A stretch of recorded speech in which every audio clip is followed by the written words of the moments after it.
Good evening, everyone, and welcome to our online forum about everything that nobody tells you about the NDIS appeals process. So my name is Sarah, and I am the systems coordinator at Queensland Advocacy for Inclusion, also known as QAI. And today I'll be your facilitator for this session. So first of all, I just wanted to note that we have live captioning today.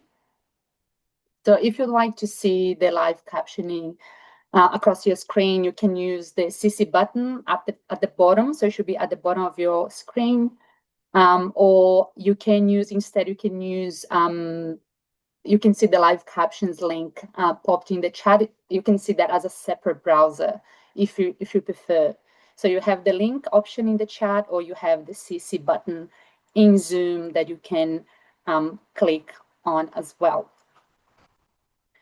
I also want to welcome our interpreters, Auslan interpreters today, Duke and Jessica. And if you have any other accessibility requirements today, please pop them in the chat. We have our wonderful team helping us today, Russell, Shannon, and Lenine, and they are here to help us navigate the chat today. And I know many people have had this question, and this session will be recorded, is being recorded. So if you don't want to be recorded, the screen should be fine, but you can just put your camera off so you are not being recorded as well. And the transcript from the recording is going to be shared as well. So I just want to, I would like to begin today by acknowledging the traditional custodians of the lands that I'm speaking from today. And I'm speaking from 𝗘𝗃𝗲𝗁 land on the Sunshine Coast in Queensland. That's where I live, I play and work.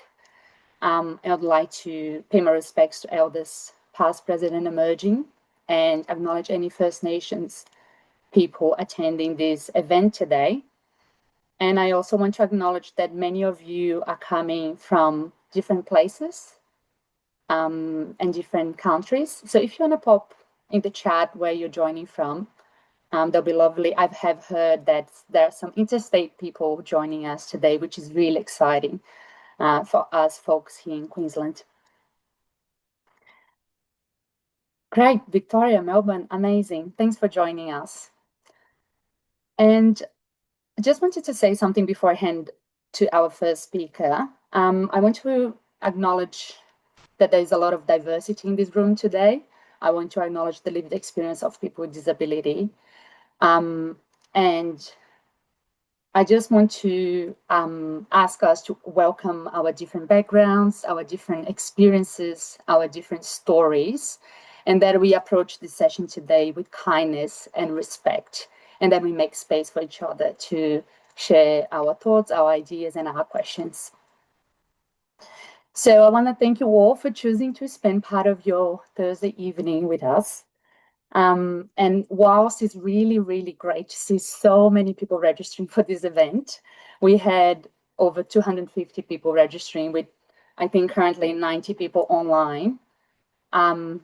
I really want to say that this actually responds to a need in the community. There's a lot of need for information and support out there for NDIS appeals. So we will try to cover as much as we can today. Our panel members have been wonderful in sharing their time, and they'll try to cover the hot topics or the things that people have been talking about. But I just wanted to say we might not cover everything. We might not cover your specific question.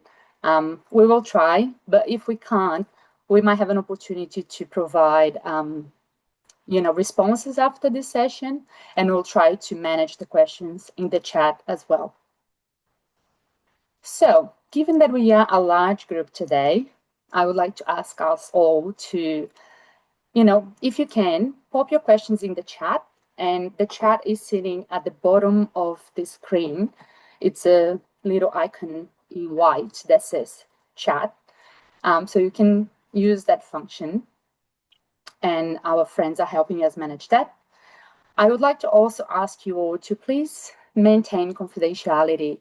So don't share names, don't share people's, identified information. We just wanted to keep it anonymous if you can, and don't identify people's identity, I guess, if you can. That's very important. The last thing I want to say is that the information today, although it comes from the practice that our advocates and solicitors have had over the years, they should not be treated as legal advice. They are information, they are tools to give you, hopefully information so you can navigate the appeals process or help you navigate that process. We understand that there's a lot of need for advocacy in the community, but hopefully this information will help you clarify the things that you need to take the next step. Mm. And I think I've said everything that I needed to say. So I'll just welcome Matilda, QAI CEO, to open our session. Thanks, Matilda. Thank you. Queensland Advocacy for Inclusion is a disabled people's organisation. We are run by and for people with disability and guided by this wisdom over time to provide advocacy voice and strength to a movement of people facing barriers to inclusion. A free community legal centre and coordinator of a statewide network of disability advocates, we are uniquely placed to blend disability advocacy, lived experience, and human rights law. From our education team fighting to keep disabled kids in school to our human rights lawyers in courts and tribunals opposing restrictive practices and overcoming discrimination, to our NDIS appeals team fighting to secure these vital supports we're talking about tonight. QAI is a place where rights are made real. In many ways, the NDIS is the best and worst of government decision-making for people with disability. Over the past decade, we've seen thousands of people able to access supports needed to live lives that are necessary, reasonable, and ordinary. This has saved our economy money, generated jobs, ensured families can return to their own lives, but most of all, it has meant that people with disability have choice and control, agency and access. Necessary, reasonable, and ordinary lives. Check out the link that I've just posted. However, during this time, the path to the NDIS has changed so consistently that for some people, it's been a decade of confusion, heartache, litigation, and loss. The NDIS is an essential safety net, a vital part of the fabric of our society. We cannot just randomly cut holes in this safety net, especially without knowing who will fall or when. The demand for our NDIS appeals team has never been higher. Every day we hear about more and more people whose lives are at risk because of the impact of NDIS changes. Changes to their plans, changes to the scheme, and changes to the other systems that surround and impact the need for NDIS supports. We opened our books to new clients for 3 hours and filled instantly 3 months of appointments. The overwhelming unmet need outstripping our ability to respond is mirrored by disability advocates and community lawyers throughout the nation. Our forum tonight is just one more way to try and meet the demand and answer some burning questions. Now, the information we've prepared tonight is current and relevant. However, even as we talk today, the NDIS is changing. I spent hours today looking at the new NDIS rules that were released this morning. Rules that will create broad discretionary power for the minister. Rules that will change existing precedents, such as the whole of person approach, the test for permanence, the process for change of circumstances reviews, and planned suspensions. More discretion for politicians and more time for the agency, coupled with less ability to review, to challenge, and to explain individual circumstances for people with disability. At a time like this, we need each other and we need advocates. We need human rights lawyers. We need places like QAI to understand the changes and to take a stand together for the human rights embedded in the United Nations Convention on the Rights of People with Disability. Tonight, we work together for a community where all people are equally valued and enjoy human rights.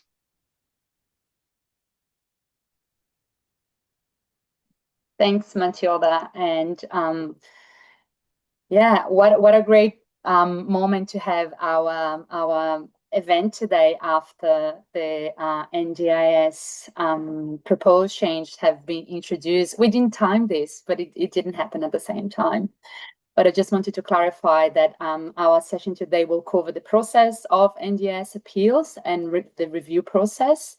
We will not go deeper into the proposed changes to the legislation at this stage. So I would like to now welcome our panel members and introduce you all to our speakers.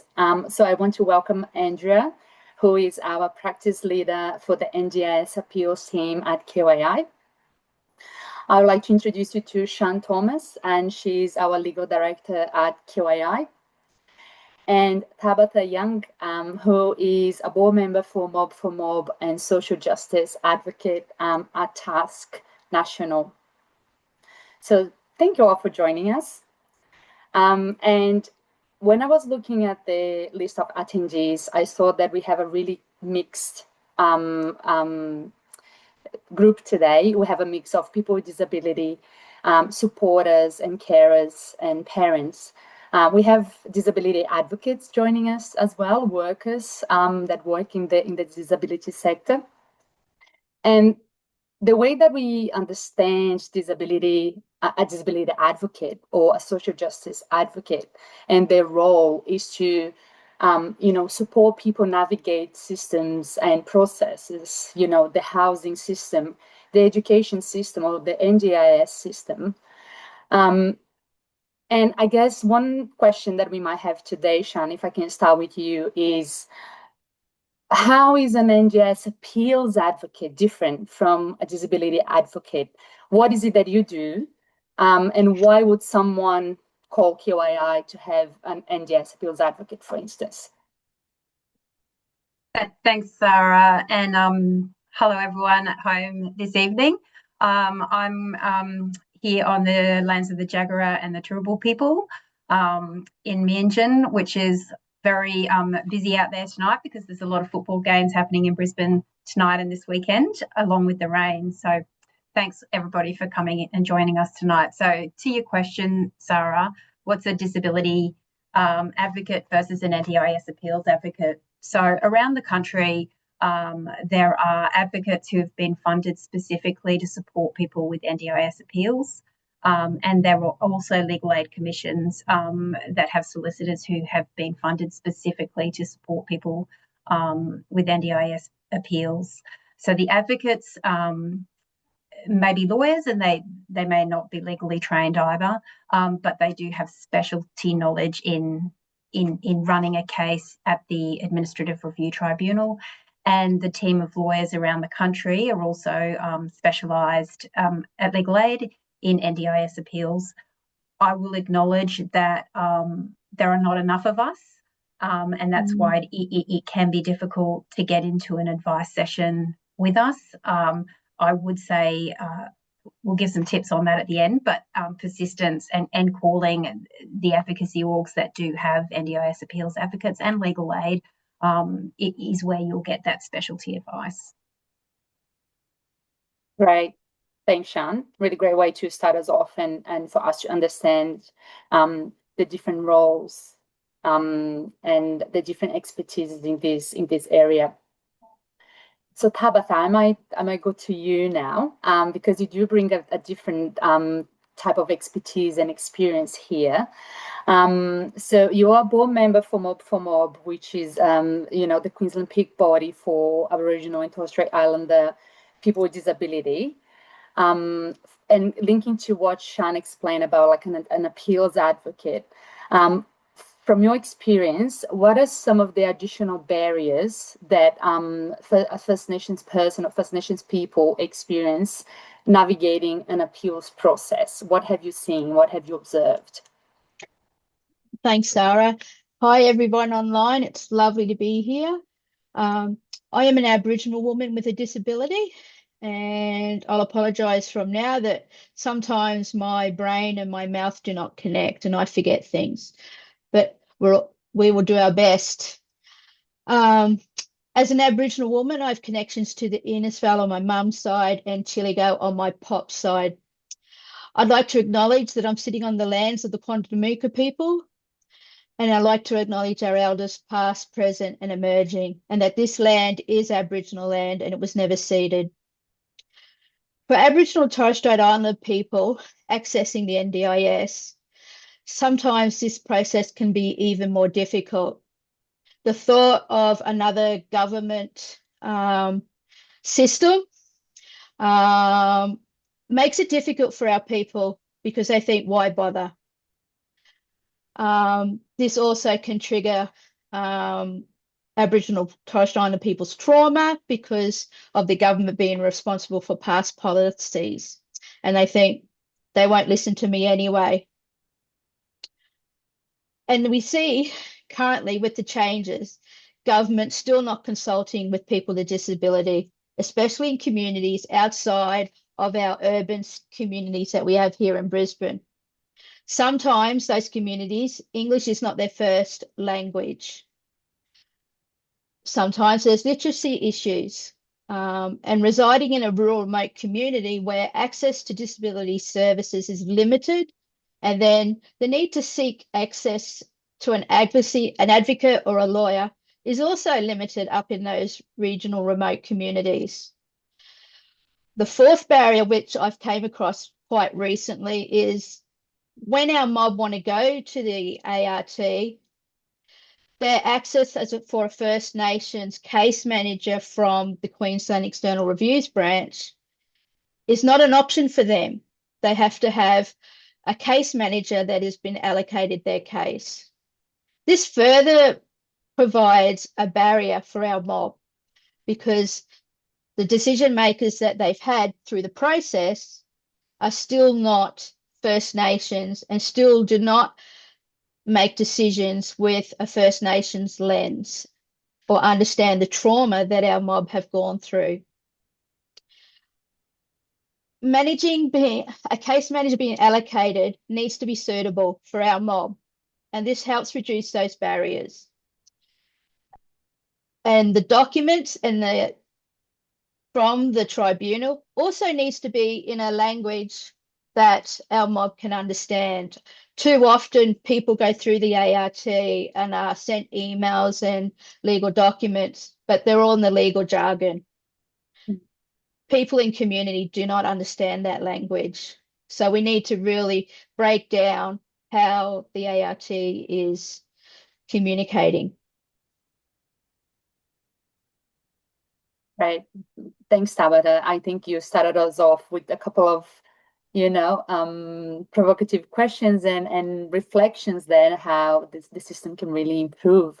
But I feel that we have maybe jumped ahead of ourselves here because we are already talking about the ART and the challenges and the need for improving the processes. So I just want to take a step back because I think that's what people want to hear, what they want to learn today. So Andrew, I might invite you to speak to this question. So can you please explain to us what the NDIS review process looks like? So say I've received a decision today. It can be a decision that my access request has been declined, or I received a plan and I'm not happy with that plan. It doesn't meet my needs. It doesn't meet my support needs. What can I do? What is my next step? Thanks, Sarah. I want to first acknowledge I'm coming to you from the lands of the 𝗔𝗃𝗃𝗁 Nation in New South Wales, although I am working for Queensland Advocacy for Inclusion. So you've asked about what happens when you get a decision initially that is either refusing access, for people who aren't yet participants, or refusing to fund supports that a person has requested or that they need. My strong recommendation when you get a decision is that you lodge an internal review. If you're able to act within the 3 months of that date that you've got the decision, you have that right to seek an internal review. The internal review process, we're helping people at the tribunal, so we only see people where the internal review has failed for them and they haven't got an outcome they want. But for some people, the internal review process works. For others, when it doesn't, there is then the right to pursue the review in the tribunal. So if you get a decision, today's date, the 14th of May, 3 months from now, you have those 3 months to lodge your internal review, get the application in. You don't need a lot of detail on the form. You can request a review just by phone, by email, but we do recommend you have a written record of your request in case it gets lost. Acting within that time frame will secure your review rights going forward into the future. If you are outside of the 3-month period, the only option is requesting a plan variation or a reassessment, otherwise known as a change of circumstances. And look, over the years that I've been working in NDIS appeals, I've seen the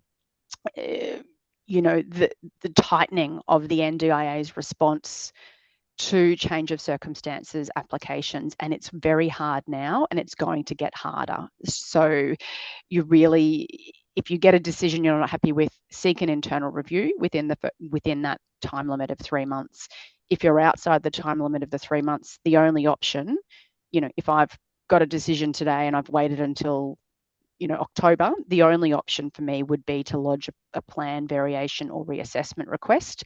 The NDIA can only vary or reassess a person's plan if certain criteria are met, and they're bound to follow that law. So they can't vary or reassess a person's plan unless certain circumstances exist. So, for example, there's been a change to the person's capacity, functional capacity, a change to their living arrangements, they're having to move out of their home, or they've lost an informal support person. They're only in very limited circumstances that the NDIA can vary a person's plan. So act and exercise your right to lodge an internal review. Don't worry about the fact that you may not have all the information gathered. Just protect your review right and start the review process, I suppose. If you're out of time and you do lodge a variation or a plan reassessment request and that's refused, there is a right then to seek a review of that decision. But the review rights, it's a little bit technical, but they are more limited at the tribunal. The tribunal can only decide whether to vary or reassess the plan and not necessarily consider all the supports within it. So hopefully that's enough on that first step, that people, I just encourage you to act within the review period if you can. Thanks, Andrea. And I'm sure there's more to it, but I think it's a great way for us just to start understanding, okay, what's my first step here? So Tabitha, if I can ask you, as a disability advocate who is not an appeals advocate, you do support people going through an internal review process. So what has been your experience supporting people through that process? And what is hard? What have you found to be hard? And what did you learn that people could do to prepare for that internal review request? Thanks, Sarah. At TASC, we do, and my colleagues, some are online, based in other locations in southwest Queensland. We do support our clients seeking an internal review. And the most important piece of paper that I would request people to ensure they keep, and that is their application for NDIS and what they are wanting to seek an internal review for. Often once people come to TASC, they have been through a number of times applied to the agency and been knocked back. So they are emotionally exhausted, and I can understand that.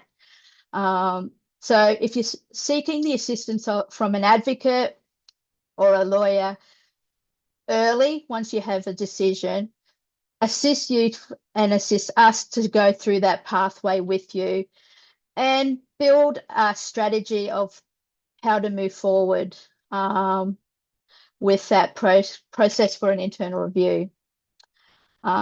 Sometimes just having how it works explained to you in a layman's language helps reduce some of that emotional exhaustion, and just chatting about how things work, I have found really helps our clients. Thanks, Tabitha. As a former NDIS appeals advocate myself, I find that very helpful as well. I often advised clients or helped people to put like a statement together to really explain what does that look like for you in your own words, not from the allied health professional, not from someone else, but what does it look like for you? I find that very helpful as well. Thank you. And I believe we've popped a couple of links and the advocacy organizations that help with internal review in the chat. Beyond Task helps with internal review, but there are other organizations in different locations in Queensland that help. For folks outside Queensland, sorry, we haven't prepared a list for you, but I'm sure you can find it on your, department's website. All right, Shan, I'm going to ask you a couple of very hot questions now that I'm sure everyone is waiting for this. And we've gone from decision, internal review, and now we have another, not a positive outcome, it's a decline again. What can people do?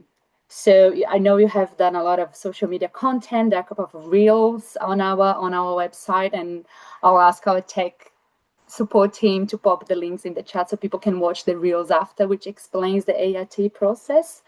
But explain to us, what is the ART, or the Administrative Review Tribunal, and how does it work? Thanks, Sarah. Yes, so the Administrative Review Tribunal is a tribunal that's established to review government decisions. The decision maker in the tribunal will be called a member, and the member has the same power as the original decision maker. So in the NDIS appeals space, the most common decisions that we see reviewed at the Administrative Review Tribunal, and it's been touched on or discussed by Andrea and Tabitha, is a decision about what supports are in a plan, a decision about whether a person meets the access criteria or not. And I can see there's lots of questions about this, but this is also a reviewable decision, a decision not to do a reassessment or a change of circumstances if you've asked for one, and a decision not to do a variation, or to do a variation and then it doesn't come out the way you needed it to be. All of those are decisions that can be reviewed at the Administrative Review Tribunal. And if you get a decision of the Administrative Review Tribunal, the member who makes that decision, they are essentially standing in the shoes of the original decision maker. They are able to review new evidence that is collected through the tribunal process, and they also have to apply the law. So they have to apply the NDIS legislation and consider, does this person meet the access criteria, or can these supports be funded? So that's sort of the scope of what the Administrative Review Tribunal can do.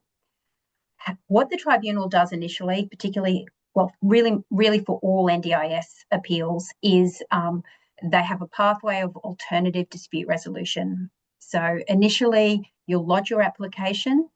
Not long after you lodge your application, it can be 3 or 4 weeks, you will get an email from the tribunal attaching 3 documents. And this has been a recent change, so my reels are a little bit outdated, but you'll have a notice for a meeting, and that can be either, in most cases, it will be a meeting that's called a case conference. They're most common if you've got a supports decision under review, or a directions hearing, which is what generally happens if you've got an access decision under review. So you'll get a notice that has a date for that first meeting. Generally, it's at least 3 months after you first made your application.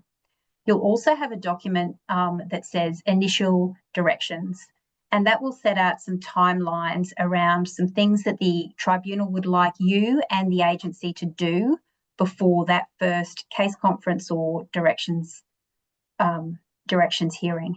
The key thing that the tribunal would like participants to do, and this is something we've been encouraging people to do for some time, but the tribunal is now really putting in some processes to encourage participants to do this, is to confirm really clearly within about 21 days of getting that notice, what are the supports you are seeking in the process. So what is it that you want to get out of your appeal? And if it's an access appeal, they want to know what are the impairments and the diagnosis that are attributable to those impairments that you are seeking access for to the tribunal. So at QAI, that's something we always talk to people about in our first case conference, our first advice appointment that we might have. And we've also got some sort of standard templates, and we have a table. If you've got lots of supports in dispute, we've got a table we encourage people to complete that says, you know, core funding, I need X amount of hours per day or per week, capacity building, OT, what it is per hour. I'll talk about this a bit later, but I do really encourage people to be really clear about those supports and also realistic. So are they really supports that you need? I do often hear participants say, I'll try for a bit more. Don't try for a bit more if you don't need them. Ask for what you need and why, because it's much easier to justify something that you need than to try and to sort of ask for something that you don't necessarily need. So just be really clear, what is it you need and why in that initial support request, and send that into the tribunal. You'll also get around that same time a big bundle of documents called T documents. Now, T documents are provided by the agency, and they are the documents that the agency says are the documents that they hold that are relevant to the decision that's under review. Now, what we find is these T documents will sometimes be missing key documents, or you may have gone out and got an additional report at a later date, or you might be holding something that hasn't yet been given to the tribunal or in those T documents. It's really important that you do provide any missing documents both to the tribunal, and as soon as you get an email address for the agency's lawyer, that you give that document to the agency's lawyer as well. Because what the tribunal can see is only what's in those T documents, and only the documents you then give to the tribunal. So it's common for people to say, but I've given them many documents over the years, and that is true, but those are documents that sit in the agency. They don't sit there in the tribunal and are available for the tribunal member to look at. So a couple of key things around those early stages. Now, case conferences and directions hearings, they can be quite intimidating. They're always done generally on the phone, although the tribunal is now moving towards doing things by teams. They usually don't go for more than an hour, and it's an opportunity for you to speak to the tribunal registrar or the member if it's a directions hearing, and the agency case manager and the agency's lawyer about the supports you need or the access that you're seeking access from. It's at that point they might suggest some additional evidence that you might need to get, and there's usually directions set after that case conference. So the process of alternative dispute resolution works for a lot of participants. So the participants that we work with, I can say that the majority in this alternative dispute resolution process will demonstrate that they meet access to the scheme because additional evidence is gathered, or they will come to an agreement with the agency about the supports that should be put into their plan. It may not be everything in that agreement stage that you want. And then what we find is, particularly with supports, so two things happen if you don't agree something through this alternative dispute resolution process, which usually involves at least 3 meetings with the agency and the tribunal before you would go to a full hearing, that by the time you get to the full hearing, what's in dispute, if it supports, has narrowed substantially. So if you had gone asking for 5 supports, some things might have been agreed to by the agency along the way. Some things you may have gone, actually, I'm not going to bother with that. I don't need that support. And so by the time you get to a hearing, there's usually a couple of key things that might be left that are still contested between you and the agency. And it's at that point the tribunal member would make a decision over a period of time. That hearings are not light undertakings in the tribunal. So they will go for 1 or 2 days, sometimes 3, depending what's in dispute. It's sort of kind of a quick, I know I've probably taken up more time than I should have, but a quick overview of the start to the end. Thanks, Sarah. Sorry about taking so long. Ooh, I'm just so glad that we're recording this session so we can all go back and review it. We can all go back and look at the transcript, because there is so much in there. And I'm sure there is so much more that you could have said, Sean. So I appreciate you going through so much detail in such a summary. I just wanted to ask a clarifying question, if that's okay, Sean. You didn't mention that the NDIA has a lawyer. So can you clarify? So they have a lawyer, and if I come to then the appeals, can I bring a support person? Can I bring an advocate? How does that work? Yes, absolutely. And so they always have a lawyer. The majority of participants who are appealing a decision do not have a lawyer. They may have a support person, so a family member. They may have somebody with them. They may also, often we see, they might have a support coordinator who is helping them through the process. There can be where the person who is supporting a person in the tribunal who is a paid NDIS supports person, so for example a support worker or a support coordinator, this can be quite contentious. We generally say, so as a general rule, an NDIS support coordinator or a support coordinator cannot charge for their time to be attending the conferences and being an advocate. Where support coordination is the key support in dispute, that does need to be managed carefully, because there is a perception that there is a conflict for that person because they're seeking supports that they may then use. There's a recent decision on that, which I won't go into. I think we will drop it in the chat. I've already given it to Lenine, so I don't want to talk too much more to that. But certainly we totally really encourage people to have somebody with them in those case conferences to help take notes. It's often a lot to take in.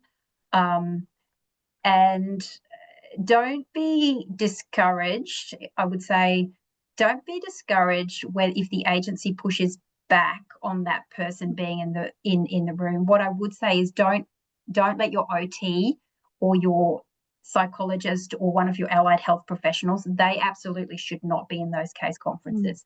And the reason they should not be in there is because they are your key witnesses, and the case conferences are sort of off the record discussions about the supports in dispute. You want to keep your allied health professionals. They're not your advocates, they are your experts. And if you do need to go to a hearing, you need them to be independent and your experts and not your advocate. So a couple of things to think about on that one.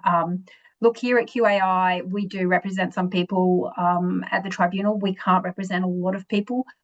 We have a kind of process that we go through where, and I know all of the other organisations do, where there are in our advice sessions, particularly people who have no or very, very limited informal supports.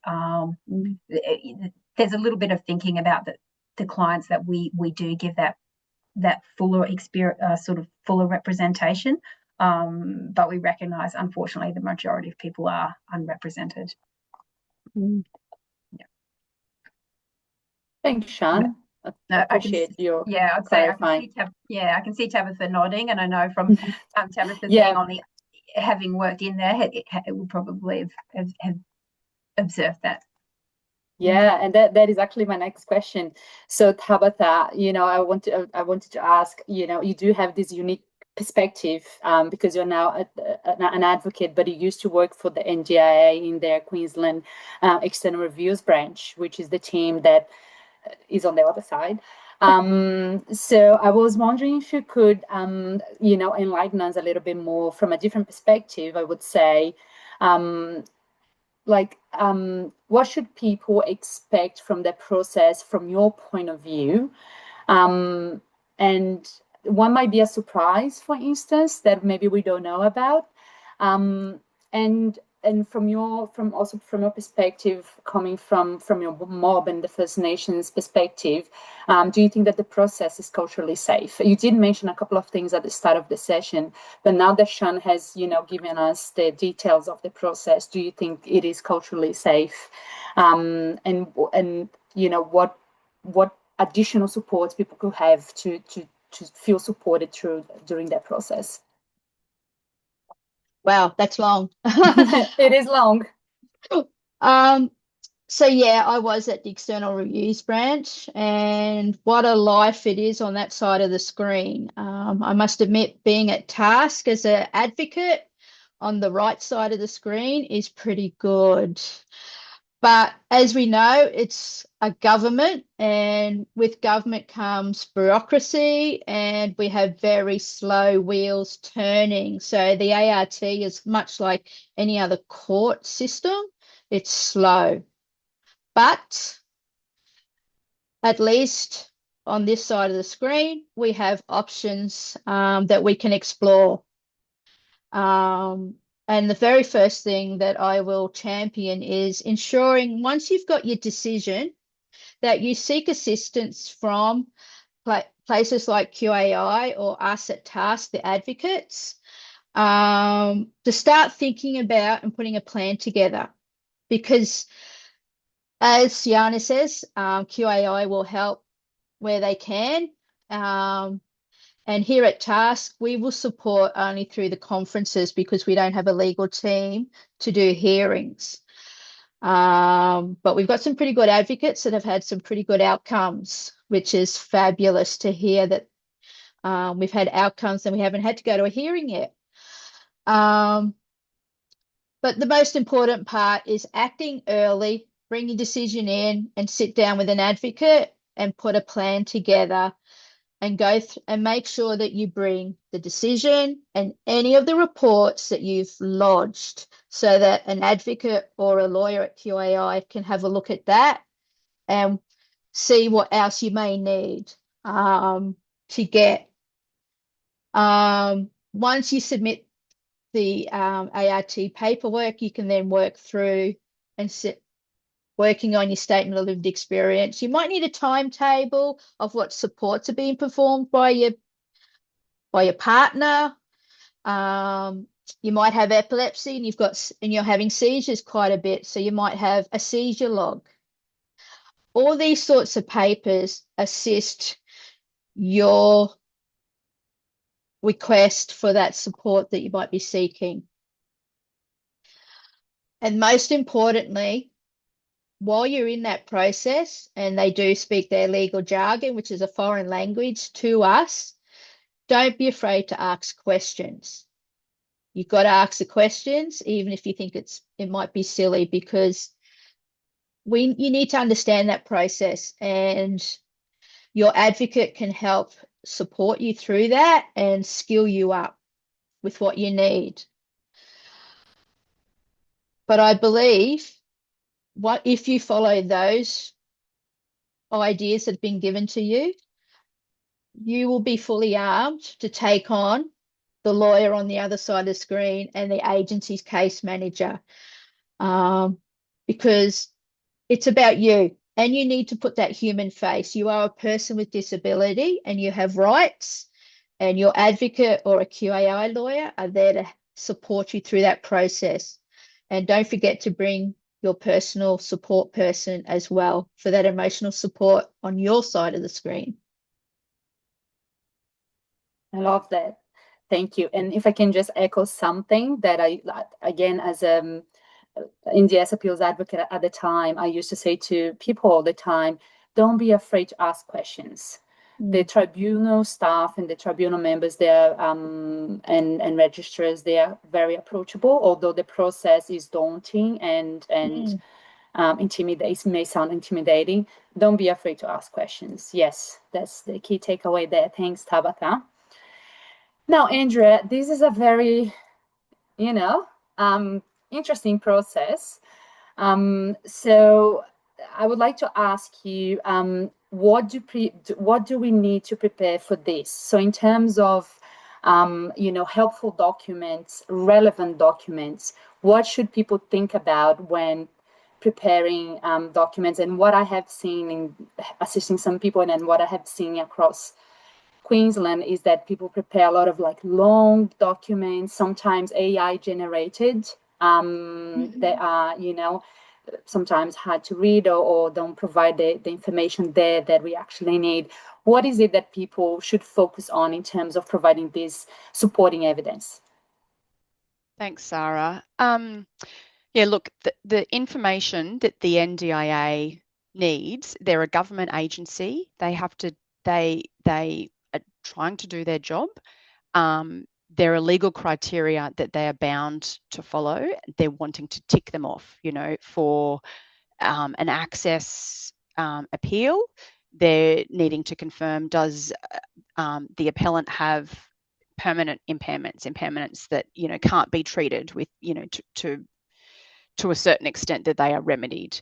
For a supports appeal, they're needing to make sure that those reasonable and necessary support criteria in Section 34 of the Act are met. So my tip is, yes, to try to make the NDIA's job as easy as possible, provide information in a concise format and clear format, which I know is easier said than done. You can take more time writing fewer words.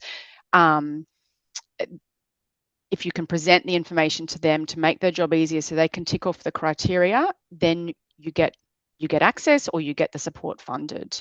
You don't want the NDIA to have to read through hundreds of pages of documents of different reports that have been gathered over time if that can be avoided.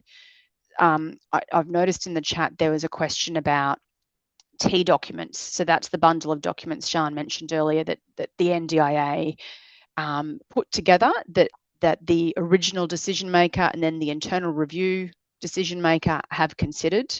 You can add to that T document bundle. So a person's not limited. The tribunal can accept all sorts of new evidence. So a person's not limited to, relying on what has already been provided previously to the NDIA. So I'll go through some of the key documents just over a few minutes. I won't take too long, but for access appeals, the criteria are that a person needs to show that their impairment is permanent. So that's defined in the rules as an impairment that, the person has tried all sorts of possible treatments, medication, therapy, surgery, and those treatments haven't relieved the impairment or the symptoms of them to such an extent that you can say it's cured.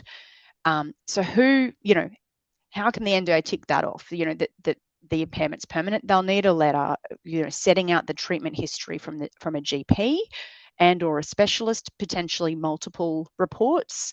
But if you get, one or two good reports that set out really clearly, these are all the treatment options that this person has undertaken over the years.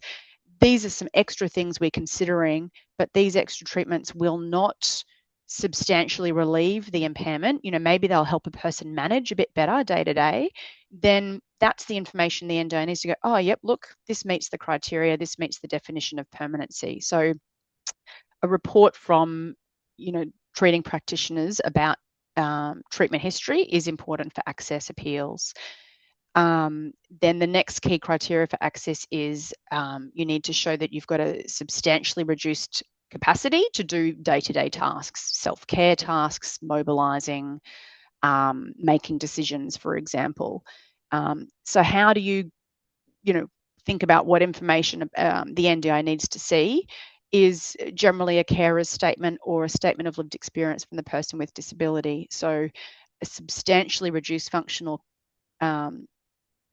a substantial reduction in a person's functional capacity is defined in the rules as whether the person usually needs help from other people or disability specialist equipment to do those day-to-day tasks. So you need to show the NDIA, if you're trying to get access to the NDIS, that you usually need help from a walker, perhaps to mobilise outside, or a person to help you get in and out of bed or to shower or whatever it is. So that detail that you can put together in statements, a timetable is really good to demonstrate, look, out of, 7 days a week, 24/7, this is how much time I'm depending on others to do day-to-day tasks. That will be the information the NDIA needs.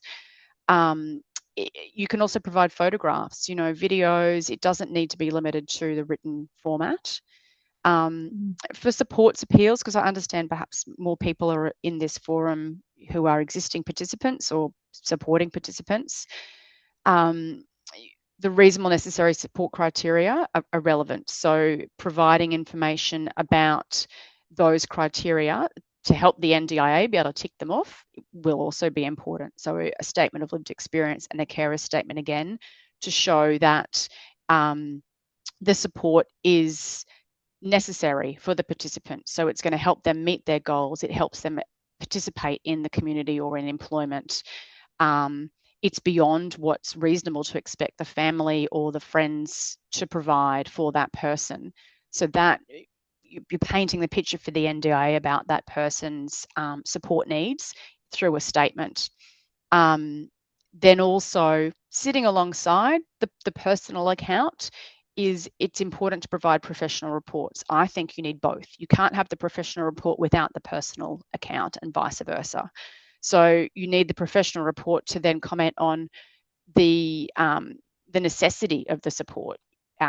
Is it beneficial? Is it effective?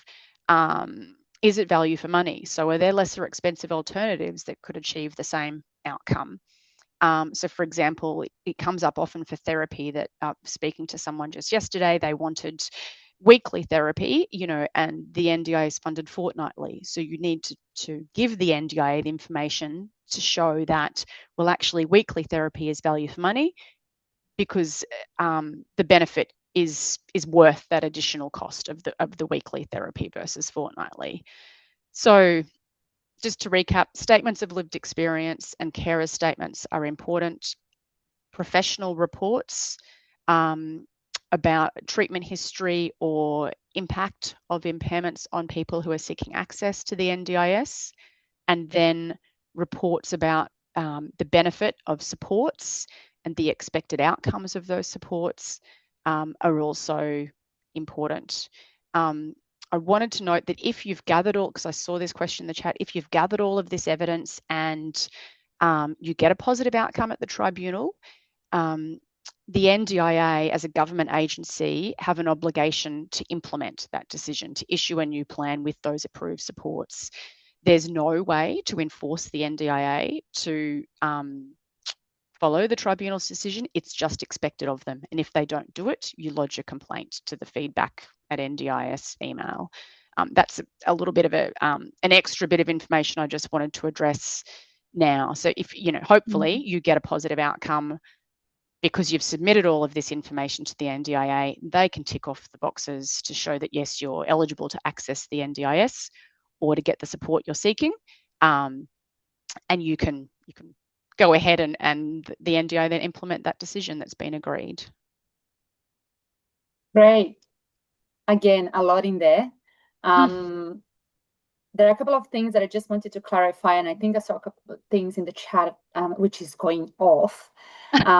But Andrea, just to clarify, so if there are documents missing, in the TDocs, people can just email the documents to the tribunal or provide the documents to the tribunal and to the NDIA representative saying, hey, I've noticed that these documents are missing. Here they are. Is that how it works? Yes, definitely. And then there's still an opportunity to get new evidence. So, you know, the tribunal has that function where it stands in the shoes of the decision maker, and it can receive any new information you can provide up until the day before that, you know, a final hearing, if you're getting to that pointy end of an appeal. Right. So you can provide existing information or new information at any point. Yes, but if you can, remember to be concise with that information. Yeah. You know, don't make that, you know, if they don't need to read 20 pages, and if you can provide the information in one page, they're more likely to read that one page. We all know they're not great at reading the information that we provide. Right. And I think the other question that is coming through the chat that I have noted down for us to discuss as well is the fact that some people are asked to go through an independent medical examination, or IME. So can you explain the IME process for us a little bit, and what does that mean? Yeah, look, I understand there would be, you know, if you're a participant or a prospective participant trying to seek access to the NDIS, that you know, would be hesitant to put yourself forward to be assessed by a stranger, an occupational therapist generally, who you don't know, who's coming into your home. But they can be helpful in our experience, these independent medical examinations, if there are gaps in a person's evidence. So, for example, if particularly for people seeking access to the NDIS who don't have an OT currently, or don't have therapists who they can go to say, look, can you comment on my history, you know, and my function? They're going to have to engage in the independent medical examination process. They don't have to, but I would recommend it, because where there are gaps in evidence, if you can't otherwise address those gaps with further reports from your own treating practitioners or therapists, use the NDIA's, you know, panel of experts. The NDIA will pay. They're thousands of dollars for functional capacity assessments, but the NDIA will pay. So that's, you know, we see people trying to get access to the NDIS, and prior to them coming to the tribunal, they haven't been able to gather the information that they've needed. When you're at the tribunal, you're in the right spot, because at that point in time, the NDIA can be, you know, encouraged to pay for the evidence that they need to properly assess, you know, your claim. Yeah, I think that IMEs have their place. Independent medical examinations do have their place and can be helpful where there are gaps in the information that you've been able to put together. Sorry, one more thing on that. If you do agree to an independent medical examination, you know, and you've been told the OT is, you know, Blake Smith, who's going to be coming, you can Google them, you know, look them up and see if you think they've got the relevant expertise and experience. And if you have concerns, you can go to the NDIA and ask them and say, look, you want more information about this therapist. I know I've done that for a couple of my clients, because the NDIA has sent a one-page CV that you look at that and it looks like they're not engaging in any therapy practice at all, and they're just doing these medical, you know, reports, and that's all.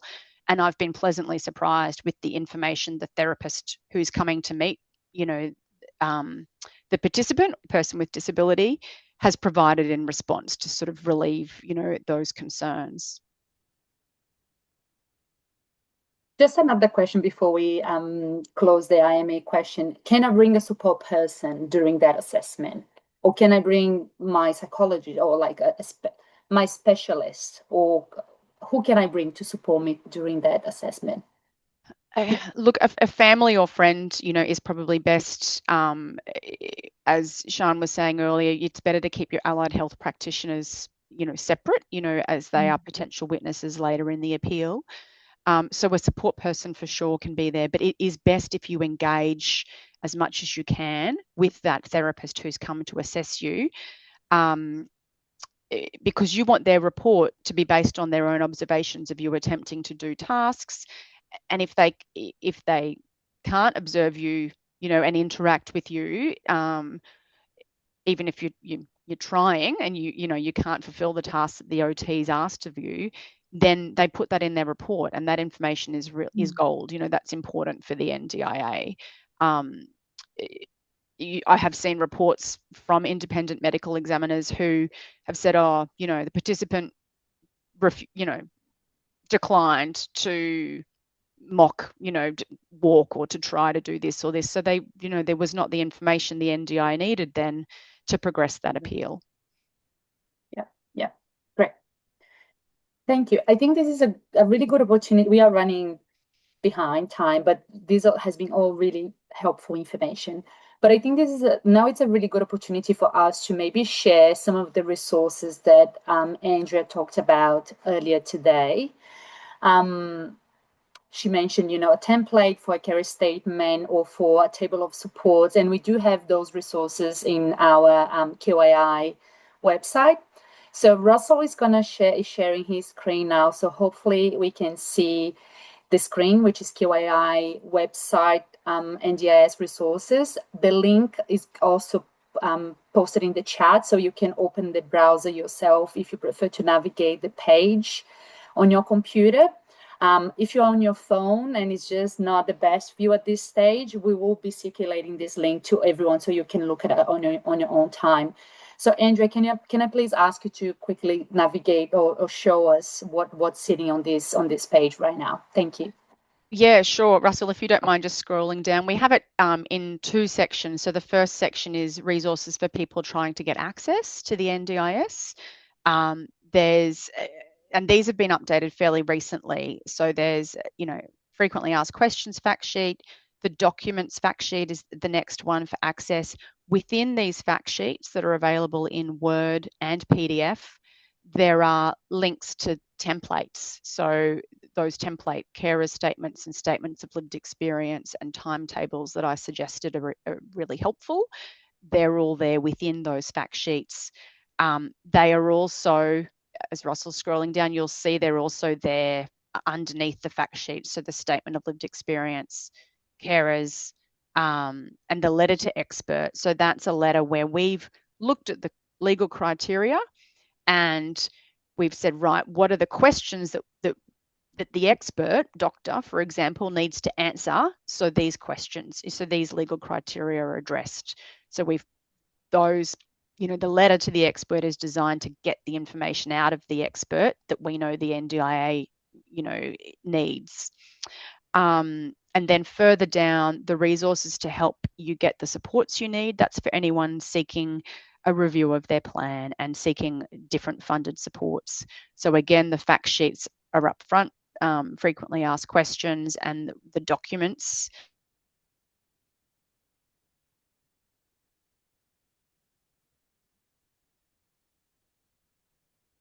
Did we lose Andrea for a bit?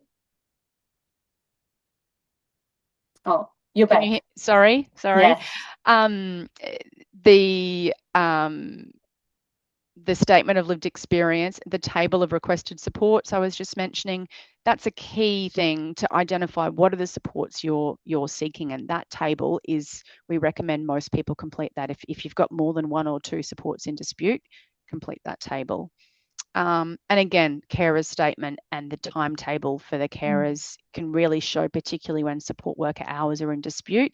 If you're an informal support person doing a lot at home, that can really paint the picture for the NDA about how much of each of your day you're dedicating to helping your loved one with disability and, potentially getting, burnt out in the process. And then the forms are not QAI forms, but they are all the forms that you need to progress these different reviews. So hopefully that's helpful to everybody who's online today.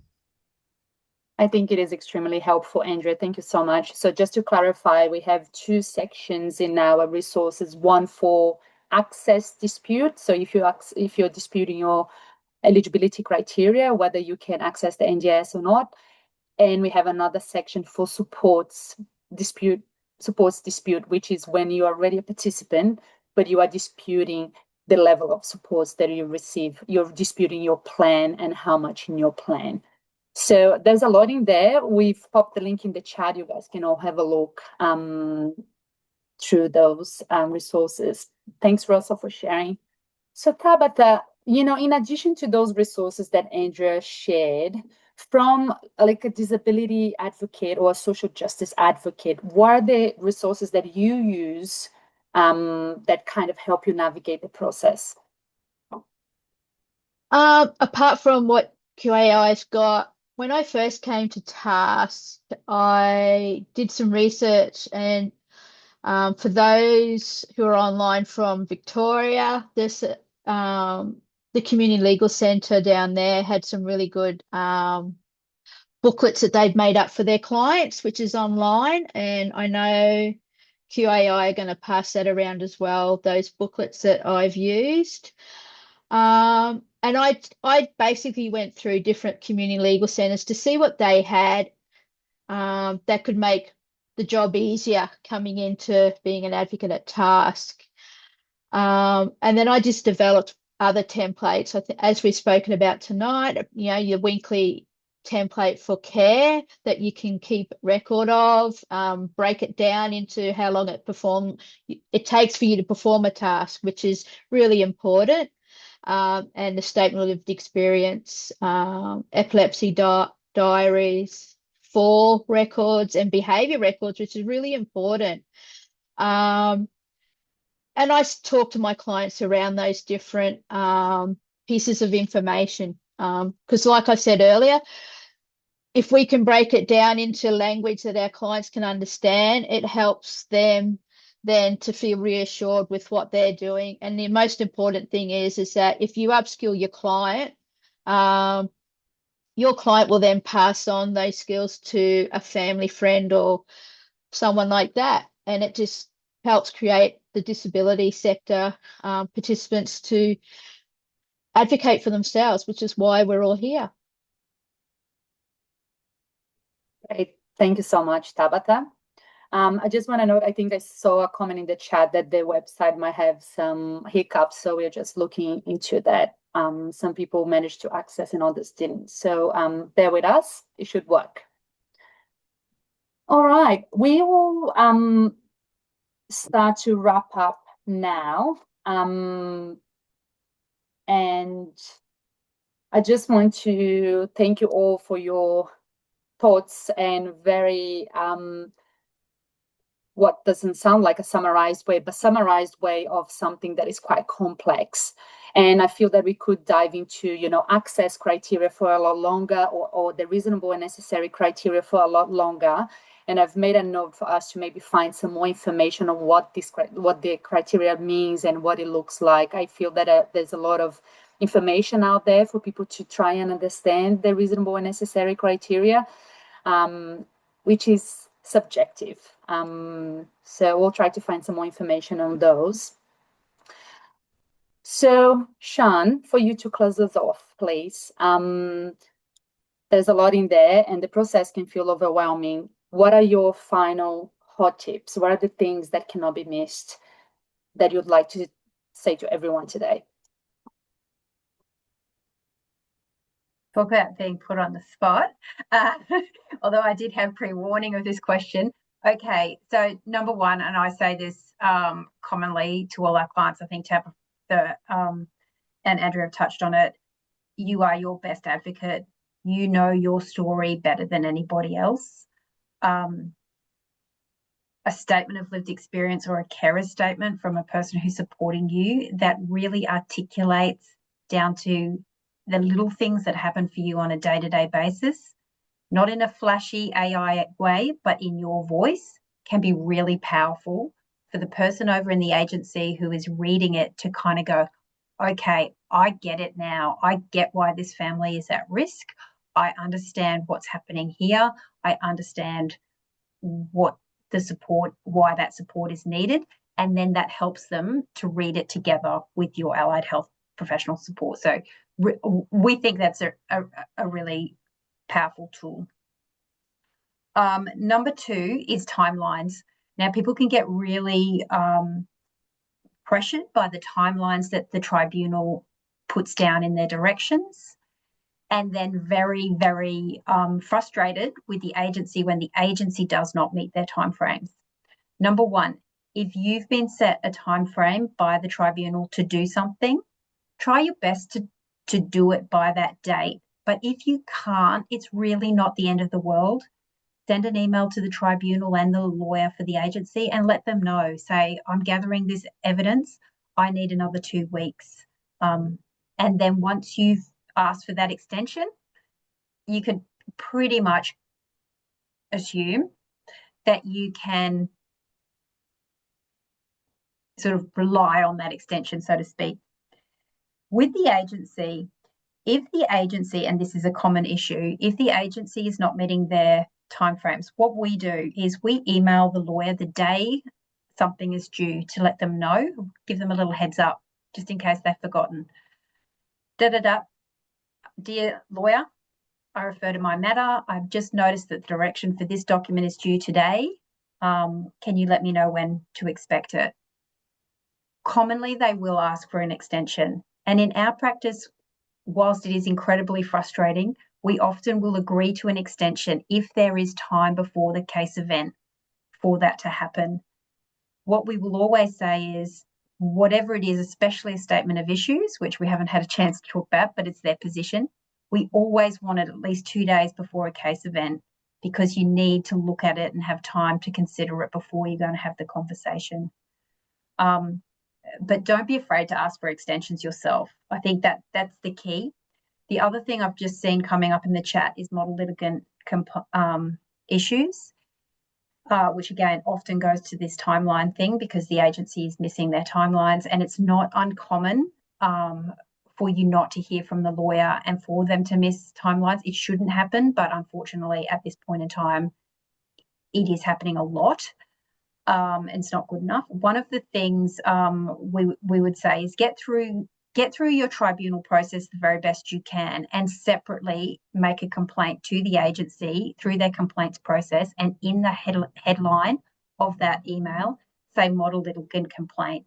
And if it's that the tribunal, that the agency did not respond to the directions that were set by the tribunal, set out what they didn't do. It's only when you use those words, and I'm not sure if Tabitha can add to this, it's when you use those words in your complaint that it's then shot through to a special section that deals with model litigant complaints. And what we think quite often happens is people are so in their tribunal matter that making these model litigant complaints doesn't happen, or they're not identified as that. So the agency doesn't think sometimes they've got as many as they have. Do that. Oh gosh, what else? What else is happening in the chat? A lot I can see. There's been a lot of very helpful comment and all sorts of people providing their experiences and advice, which has been fantastic. That's great, Shan. Yeah. What I guess what I was wondering is also what I hear sometimes is some people, they feel discouraged by this process, and sometimes they go, I'm just going to give up. It's a really hard process. So what are your views? And I think I've seen this come and go a couple of times. What are your views on when do people give up? Like when should, like, what is the process of thinking, should I just let it go or should I persist? Look, what I say to people is please don't give up without getting advice. Firstly, and I know we've had this, we've just spoken to someone recently where they were so frightened of this process that they withdrew before getting an advice. Please don't do that. Please call legal aid multiple times, call us when we've got our books open, call around and really do get advice and sit down and work through it, because a lot of people we absolutely know that for nearly everybody that we support, they may not get everything that they need in this process, but they get enough that they will be much better supported than what they were beforehand, especially in plan reviews, right? Our experience is you will always come out generally with something a little bit better than what you went in with. So don't give up without getting advice. And then there is a process that happens during an appeal where you start to think that something that might have been important at the beginning is perhaps less important. There is a priority. I do say to people, think about what are your priorities out of this process and really fight for those. Sometimes you do have to, sometimes things are let go that are less of a priority, or it becomes clear that the law isn't going to support that request, and they move away. But really, don't give up without advice is my very strong opinion. Great. Thanks, Sean. We'll open for questions now, but I just wanted to ask the team to please pop the list of disability organizations that help with external appeals. So, Sean was talking about that you should seek advice or help before making decisions. So there are a couple of organizations that support people with disability through the appeals process, not only QAI and legal aid. And we've added them to the chat, I believe. All right, Lenine, there's a lot happening in the chat. What do we have there for questions? There's some of the stuff's kind of been answered. There are a couple of specific questions about if you don't have the funds to get all of the reports required. And some people have also said they've gone through years and years and years of getting different types of reports, and now they're being asked for more reports again. So just maybe a couple of minutes comment on how to manage the financial burden, and who can you ask the NDIS to pay for any of the reports if you do go through the internal review or tribunal process. That's a tough one. Andrea, did you want to have a go and see how we can cover this one? Sure. Yeah. Look, very tricky to get the NDI to pay for anything until you get to the tribunal. So, to get to the tribunal, there is some time that passes, but in terms of, effort, it's filling out a form or asking for the review at a minimum, and then you're in at the tribunal, and then the agency as the decision maker whose decision is under review, they have an obligation to help the tribunal reach the correct and preferable decision. So you can lean on that, and we do suggest to our clients that you say, I can't afford to pay for any additional reports. I've given you all the info I can. Here it's in the T-docs. I've given you a couple of extra things, a carer's statement, maybe a letter from my GP. If you want more, you need to pay for it.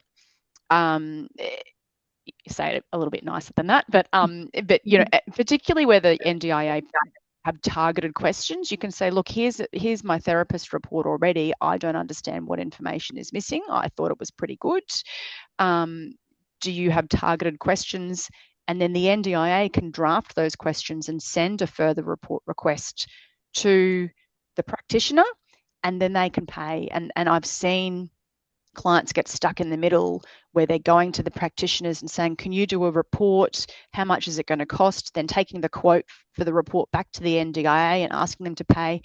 Just give the NDIA consent to contact your practitioners directly. You can ask them to copy you into all the correspondence and ask them to pay for the report, so you're not stuck in the middle, is my suggestion. So at the tribunal, you really can push the NDIA to pay for the reports. I can't guarantee that in all cases they will, but you can strongly say you can't afford it. There's no money in the plan to pay for the reports, and see what response you get. Right. And if I could just further add, it's important to ensure that it's a quote that you get. You don't pay for it, then go back and ask to be reimbursed, because the agency, in a lot of cases, they will not pay. So yeah, you need a quote before anything happens. Yep. Great addition there, Tabitha. Thank you. Lenine, are there any other burning questions in the chat? I mean, there are some chat. There's quite a lot of, obviously, people feel pretty disheartened, and as was mentioned before by Sian, the NDIS and the tribunal is not a perfect system by any stretch of the imagination. But I guess one thing I've just been encouraging people to do is to reach out to wherever they are in Australia, their appeals, NDIS appeals, community legal centres for advice. Also, some people have shared on here a really great Facebook group to be able to connect with peers. Right. But I guess if there are any any more final. Also, someone's asked how to become an advocate.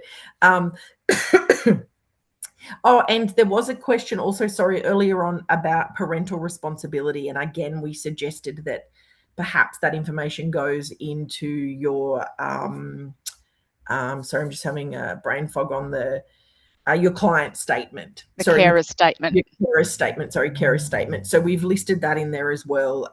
But yeah, and there's obviously a lot of upset with the sort of David and Goliath size of the financial resources of the NDIA, having massive lawyers, being able to, corporate lawyers be able to represent them. And we're just here trying to defend ourselves.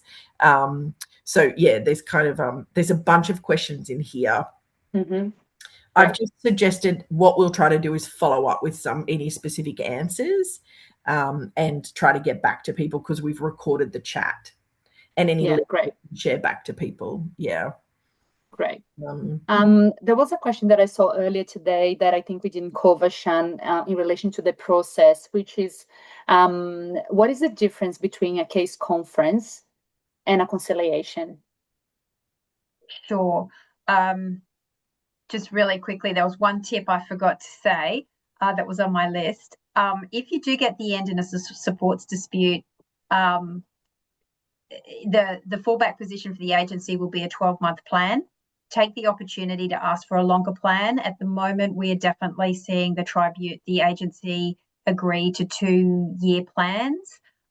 So that means you can lock in the supports you've agreed, well, lock in subject to anything the agency might do for 2 years. So don't be afraid to ask for a plan once you're at that sort of pointy end.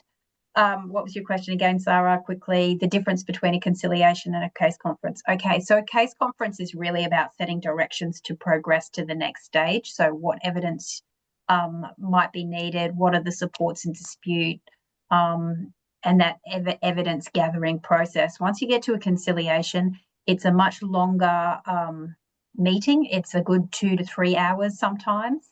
You and the agency are encouraged and required to come to that conciliation with a view to trying to find a solution or a pathway through and to narrow the supports in dispute. You'll only get a conciliation in a supports dispute, not in an access dispute. There is a lot more conversation that happens at a conciliation. And often what we find is the agency will present their position and then you get an opportunity to argue why you want something. Then there might be a break and the registrar will give both parties a break. And then you come back, and quite often in our experience, the agency will come back with an updated position in that conciliation, and you may well come to an agreement that, you'll get something that you can agree to.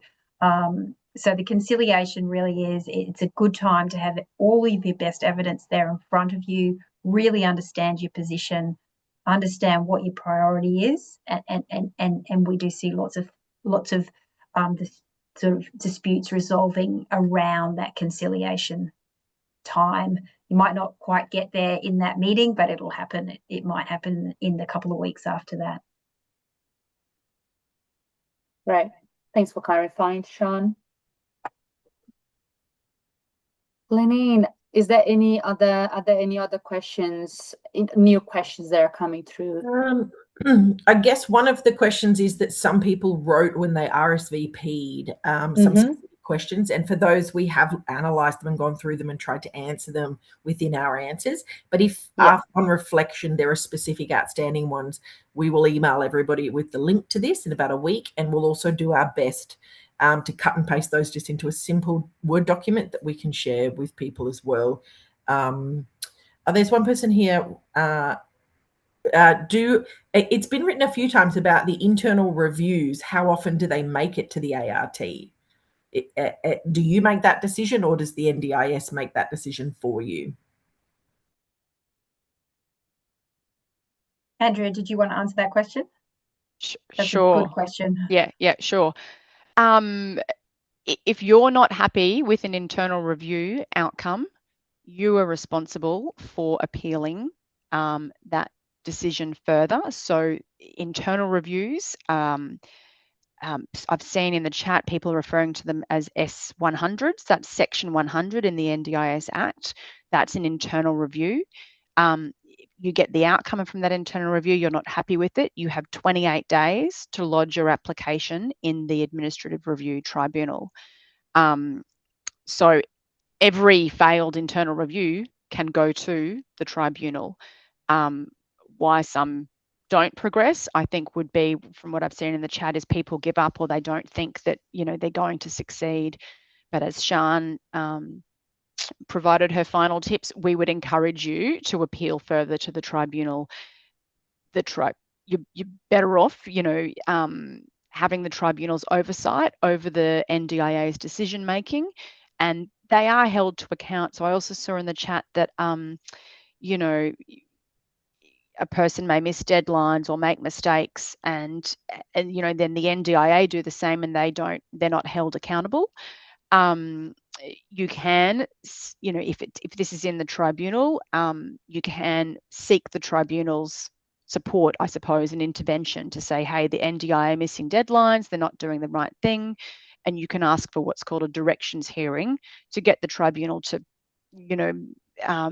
give the NDIA a rap over the knuckles, I suppose, and say they haven't complied with their to-dos, what they were meant to do by the certain times, and the tribunal will give it a move along, I suppose. So every internal review that fails can go to the tribunal. It's up to those applicants to fill out the form. The link's on our website.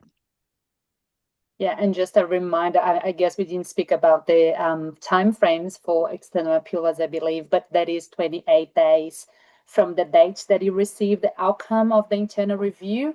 That's when you must apply for the external appeals, so the AIT application, within 28 days. I see there is a hand up, and then there is a final question that I would like to cover. So I might invite Wayne to unmute and ask the question. Yeah, Wayne speaking. I'm based in far north Queensland. I do advocacy for people that are trying to get through with the NDIS. We are finding up here that every plan is reduced at the moment, and they're just cutting the stomach out of it. But my plea is we haven't got enough legal people in far north Queensland. We haven't got enough advocates. My plea is, can we look at the QAI and that to try and set meetings up here to get that word out there. I'm getting phone calls all the time about different stuff, and all it needs is for some meetings to be brought to far north Queensland so that we can educate the people. There's 5 of us. Your tenure in Tully, her workload is just over, and we do it all voluntary like yourselves. But we need the support from Brisbane to far north Queensland so that we can spread the word quicker, and that, because really, you work it out, there's only about 1% of us that stand all the time and keep yelling and keep screaming. And unless we can move that to 75% that's doing it, load that AAT or RAT, the rats, I call it rats. I said, load that up so that it's just packed loaded, then we might get something done. But I would make a plea that if you can, let's try and get some meetings in far north Queensland here to get the people educated, because we suffer badly up here. There's about 230,000 square kilometres from Cairns to the Cape. Yep. And people walk away.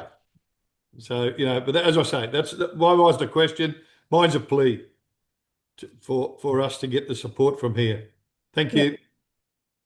Yeah, but it's not also our plea, but the NDIS, NDIA, they have to change their attitude towards people with disability.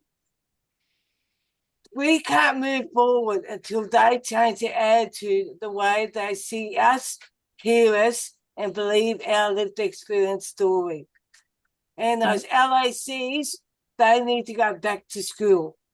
They nearly practically destroyed me when I first got on the NDIS. They need to understand people with a dual complex disability. Correct. We are part of society, but sometimes living up here in the far north tropical coast, we got a large area, but the NDIS do not understand the geography of the lands or the towns where NDIS participants are. I'm someone who's born into this world with a dual not a dual diagnosis, neurological birth defect, nearly died twice my first 3 months of life. But I still have to fight, or I still have to be included. I have to go out of my area to be included in stuff. There's nothing in here at all. Nothing. Yeah. Thanks, Tanya. Thank you. Thanks for sharing. We really appreciate people sharing their experiences and what they have been through. What we have presented today is what we have seen and experienced during our time supporting people. And I just want to make a point, Wayne's point before. Such a good play there, Wayne. I'm with you on that one. So let's discuss offline to see how we can support first Far North Queensland folks as well. I think there is one hand up. It is 7:01 p.m. If people need to leave, you can leave. I'm just going to go to this last hand up and we are going to close off. Brendan? Hello, can you hear me? Yes. I just wanted to add a point. Great webinar tonight. But I just wanted to make a point that if anyone is struggling with getting T documents or anything in your preferred accessible format, that you absolutely should ask the tribunal and the agency to put it into an accessible format, because they are obligated to give you something that you can read. And if they say that they can't, basically say that that they're telling you lies, and they can actually do it because they're obligated to give you something that you can read in your preferred format in a way that you can understand it. Thanks, Brandon, for saying that and for sharing your experience as well. The earlier, the better. So the earlier, as soon as you get it in, even in your, I prefer to put it in the lived experience statement right at the top, what your accessibility options are. So it's very, very clear to both of the parties. Yeah, great. Yeah, great advice. Thank you. All right. I would like to thank everyone, our panel members, for your advice and your wisdom, expertise. I want to thank you all for attending. I just saw the numbers. We are 80 people still going on a Thursday evening. So I want to thank you all for staying. It is a daunting, complex process, intimidating. And you stayed, you asked questions, you shared your experience, you shared your frustration, and we really appreciate that. We understand that you have said the things that you said today many, many times before. So we appreciate you just saying once more so we could hear and we could, try and help where we could. If we didn't cover any questions, like Lenin said, we tried to cover everything that was asked before the session today. So I just want to say two things to that. One is we've tried to cover during the session throughout, the criteria and the process. The second thing is there were some questions that they were about individual matters. and they are harder to cover. So if you need help with your individual case, we did pop the names of the advocacy orgs that help. So I'm just going to ask the team, if you can please just pop the list of organizations that help with internal review and the list of organizations that help with external review. And can you also pop Pathways contact details in the chat, and Pathways, Disability Advocacy Pathways, it's that hotline that help people provide information and provide referral to people who are looking for advocacy support. So if you don't know who to call Pathways. They will direct your call to the right person, to the right support. So I want to thank you all once again. Thank you all, our interpreters, Duke, Jess, and our captioner, Sharon, for doing this wonderful work today. Have a wonderful night and stay safe. Bye.